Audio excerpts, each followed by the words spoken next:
जळगाव शहरातील MIDC परिसरातील बाबा नमकीन चिवडा या कंपनीत मंगळवारी सकाळी अचानक भीषण आग लागल्याने परिसरात एकच खळबळ उडाली.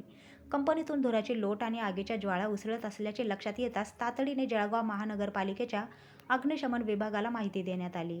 माहिती मिळताच अग्निशमन दलाचे बंब घटनास्थळी दाखल झाले आणि आग विझविण्यासाठी युद्धपातळीवर प्रयत्न सुरू करण्यात आले. सुरुवातीला 5 ते 6 अग्निशमन बंबांच्या मदतीने आग नियंत्रणात आणण्याचा प्रयत्न करण्यात आला. मात्र आगीची तीव्रता लक्षात घेता आणखी अग्निशमन बंब पाचारण करण्यात आले. अग्निशमन बंबांच्या मदतीने जवानांनी शर्थीचे प्रयत्न करत अखेर आग पूर्णपणे आटोक्यात आणली. वेळेत आग नियंत्रणात आल्यामुळे मोठी दुर्घटना टळली.